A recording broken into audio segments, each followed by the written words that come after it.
Hey guys, Beat Down here. Today we are going to take a look at my controller settings for PUBG. Let's go. All right, first off, I am type B, which most people are. This is where it's going to get a little crazy. I actually play inverted on the y-axis.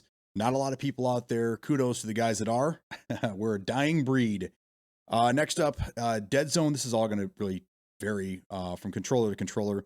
Currently, I'm at 6 on the right, 5 on the left. I'm getting a little bit of stick drift starting on my right, so I'm going to have to move this up eventually. But for now, that's pretty good. Obviously, turn the vibration off. Do not want that running.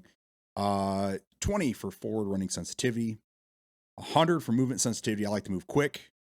I go 75. I used to keep this at 100. 75 seems to be the sweet spot for me. A little easier to control recoil, especially with the 7.6 weapons. General sensitivity at 16. Vehicle driver sensitivity at 8. I don't do a whole lot of driving. Most of the guys do it for me, which is great. I have my own Uber drivers. Aim acceleration. This is the one I really struggled with. I had this on. I had it off. Finally, I turned it off, and things seem to be a lot easier to control, especially recoil. So that I've had off for the last few years. Over the shoulder, I leave that at 20, as high as I can get it. Inventory cursor sensitivity at 10. And then this is where it makes a lot of sense here. 9.5, 9, 9.5, 9, 8.5, 7.5, and then 20, obviously, for the 15 by. They fixed this a few months ago, so you definitely want to put it right back up to 20. If you haven't changed this or touched this in a while, it probably reverted back to 4, which was a previous setting, but 4 was the 20. So now put this back up to 20, you're good to go.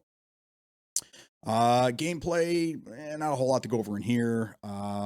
Cross-platform, you got to have this off, especially if you're like me and you play FPP. The lobbies are kind of barren, so you definitely need this on to play with as many people as possible. Game DVR, I'm not worried about. I do not play with colorblind mode. I know a lot of people do. They think that it helps to see the blood. I never really noticed a difference. I leave this normal. My crosshair, I used to run green, and now I'm on red. I think the red's just a little bit better. It sticks out a little bit better than the green did. These ones are all pretty much defaults. I do keep my network debug statistics on, so I can keep track of ping and things like that.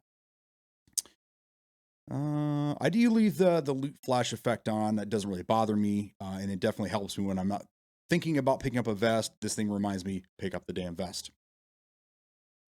I keep green crosshairs across the board, brightness on high. I like everything full auto when I first pick it up. TPP doesn't really bother me. I don't really do anything with the TPP, mainly because I'm an FPP player. Every once in a while I'll play TPP, and I don't really care. Auto reload, auto equip attachments. Everything here is pretty default.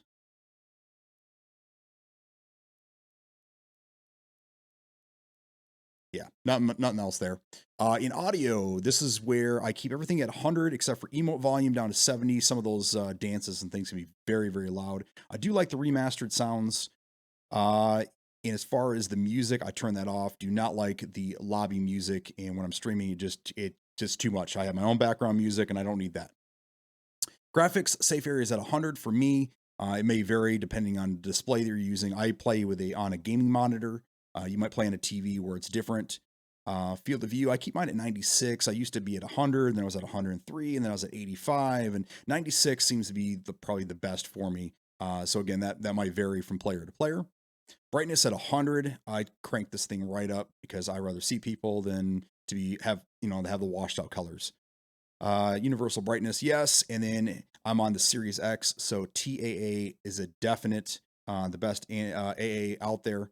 Highly recommend you keep that on. Some people use FXAA, and that might help with some of the issues with like smoke, getting lag and smoke, but for me, TEA is the best way to go.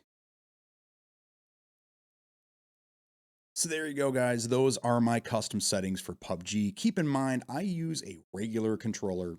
Nothing fancy. I do not have paddles. I don't use the Elite with buttons on the back. I'm just a default guy. So this might change depending on how you play, but those are the best settings for me. They get the best results. We'll see you in the next video.